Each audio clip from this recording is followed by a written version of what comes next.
भद्रावती नामक नगरी में सुकेतुमान नाम का एक राजा राज्य करता था। उसके कोई पुत्र नहीं था। उसकी स्त्री का नाम शैव्य था। पुत्र न होने के कारण वह सदैव चिंतित रहा करती थी। राजा के पितर भी रो रो कर पिंड लिया करते थे और सोचा करते थे कि इसके बाद हमको कौन पिंड देगा। राजा को कोई भाई बांधव धन हाथी घोड़े राज्य और मंत्री इन सब में से किसी से भी संतोष नहीं होता था।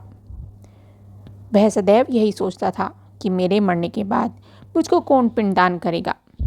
बिना पुत्र के पितरों और देवताओं का ऋण मैं कैसे चुका सकूंगा। जिस घर में पुत्र ना हो उस घर में सदैव अंधेरा ही रहता है। इसलिए पुत्र उत्पत्ति के लिए प्रयत्न करना चाहिए। जिस मनुष्य ने पुत्र का मुख देखा है वह धन्य है। उसको इस लोक में यश और परलोक में शांति मिलती है, अर्थात उसके दोनों लोक सुधर जाते हैं। पूर्व जन्म के कर्म से ही इस जन्म में पुत्र धन आदि प्राप्त होते हैं।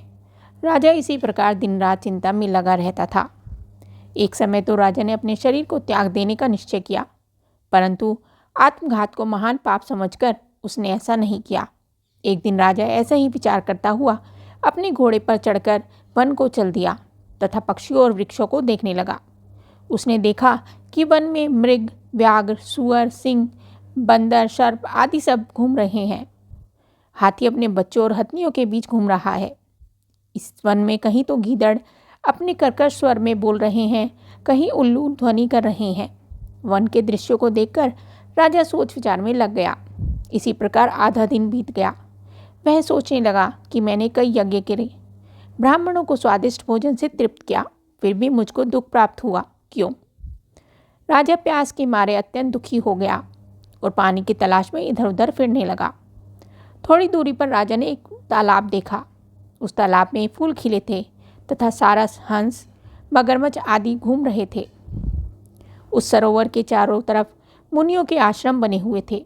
उसी समय राजा के दाहिने अंग फड़फड़ाने लगे। राजा शुभ शगुन समझकर घोड़े से उतरकर मुनियों को दंडवत प्रणाम करके बैठ गया।